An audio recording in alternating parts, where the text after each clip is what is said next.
নমস্কাৰ মোৰ আখললে আপোনালোক সকলোকে পুনৰবাৰ স্বাগতম জনাই আজিৰ ৰেচিপি ভিডিঅটো আৰম্ভ কৰিবলৈ লৈছো। আজি আপোনালোকৰ ওচৰলে বেহুৱা কেনেকৈ বনাই তাৰে এটা ৰেচিপি ভিডিঅ লৈ আহিছো আৰু এয়া বেহুৱা বনাবৰ কাৰণে লৈছো কলা সৰিয়হ অলপ। এয়া আৰু সৰিয়হখিনি ভালকৈ ধুই পেলাই ৰ'দত শুকুৱাই লৈছো। খুব টান ৰ'দ এটাত এয়া শুকুৱাই লৈছো। এয়া দেখিছেনে খুব ভালকৈ শুকাব লাগিব আৰু লগত লৈছো এয়া শুকান জলকীয়া কেইটামান। জ্বলা যিমান খোৱা হয় সেই অনুসৰি জলকীয়াটো দিলে হয়। জলকীয়াখিনিও সৰিয়হৰ লগতে ৰ'দত শুকুৱাই লৈছো। এয়া সৰিয়হখিনি কিন্তু ভালকৈ শুকাব লাগিব, মানে ভাঙি দিলে যাতে ভাঙি যায় তেনেকুৱাকৈ শুকাব লাগিব খুব টান ৰ'দ এটাত। এতিয়া এই সৰিয়হখিনি গৰমে গৰমে মানে ৰ'দৰ পৰা আনিয়ে গৰমে গৰমে এয়া পিচিবলৈ লৈছো। মিক্সি জাৰ এটাত সৰিয়হখিনি এয়া দি পেলাই পিচি ল'ম।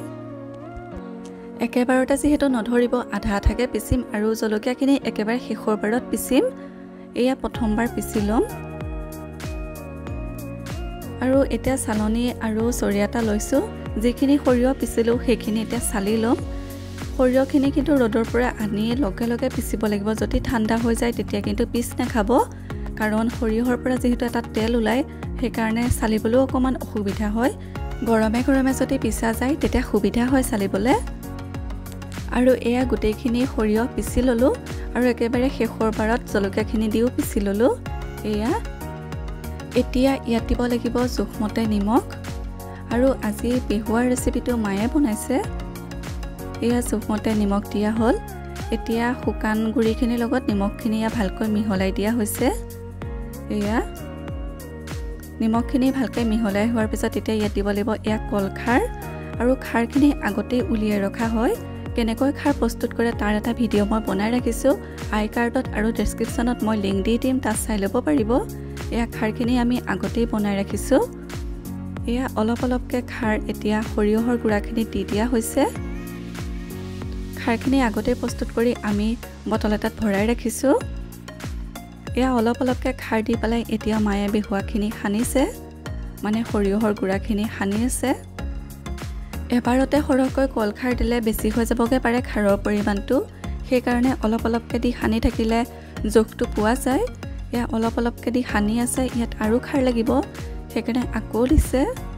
এয়া এই ধৰণেৰে হাতত বাকি পেলাই দিলে অকণমান জোখ পোৱা যায়, সেইকাৰণে এই ধৰণেৰে হাতত বাকি পেলাই কলখাৰ আৰু অলপ অলপ দিছে। দি পেলাই আকৌ সানিব। আটা যিদৰে মঠা হয় ঠিক সেইদৰে এইখিনি সানি ল'ব লাগিব খুব ভালকৈ। এয়া আকৌ ভালকৈ সানিছে। যিমান ভালকৈ এইখিনি সানি লোৱা হয় তিমান বেহুৱাখিনি খাবলৈ ভাল হয়। এয়া খুব ধুনীয়াকৈ খাৰ আৰু সৰিয়হৰ গুড়াখিনি মিহলাই সানি থকা হৈছে। এয়া ইয়াত আৰু অলপ অলপ এয়া খাৰ দিছে। অলপ অলপকৈ দি পেলাই সানিলে খুব ধুনীয়াকৈ জোখটো পোৱা যায় আৰু বেহুৱাৰো জোখটো খুব ধুনীয়া হয়। এয়া ইয়াত আৰু অকণমান এতিয়া খাৰ লাগিব। দেখিছেনে অকণমান টান নিচিনা হৈ আছে। এয়া আৰু অলপ খাৰ দিছে। এই ধৰণেৰে অলপ অলপকৈ দি পেলাই সানি থাকিব লাগে বেহুৱাখিনি, তেতিয়া ভালকৈ জোখটো পোৱা যায়, অকণো ঢিলা নহয়গৈ।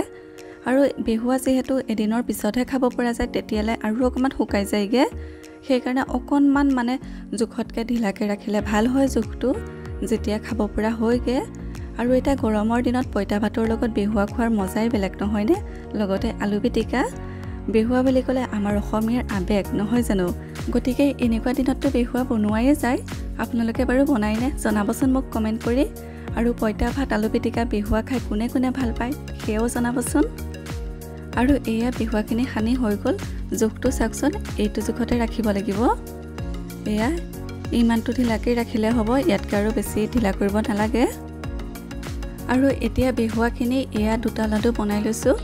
যিহেতু কলপাতত বান্ধিব লাগিব, এটা হ'লে অসুবিধা হয় আৰু এটা লাডুৰ পৰা খাই থাকিলে হয়তো বেছিকৈ থাকিলে বেয়াও হৈ যাব পাৰে, সেইটো কাৰণে এয়া আধা আধা কৰি কলপাতত বান্ধিম। আৰু বেহুৱা কিছুমান ঠাইত বেহুৱা বুলিও কয় আৰু কিছুমান ঠাইত খাৰলি বুলিও কয়। ঠাইভেদে হয়তো বেলেগ বেলেগকৈ কয়, আমি বেহুৱা বুলি কওঁ। এয়া দুইটা লাডু বনাই হৈ গ'ল। এই ধৰণেৰে বেহুৱাখিনি দুটা ভাগ কৰি ল'লোঁ।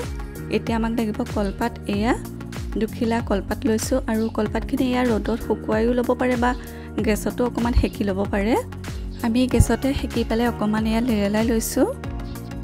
এই ধৰণেৰে লেৰেলাই ল'লে লাডুখিনি বান্ধোতে কলপাতখন ফাটি নাযায়।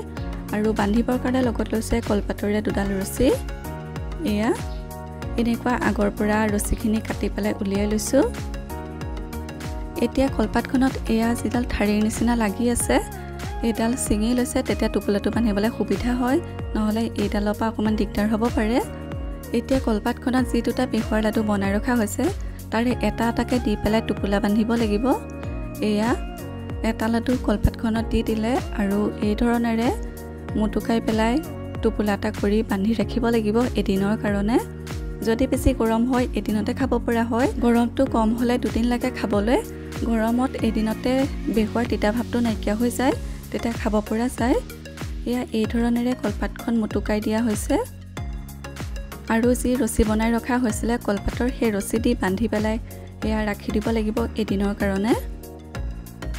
এয়া কলপাতৰ ৰছী দি পেলাই টোপোলাটো এতিয়া বান্ধি দিব।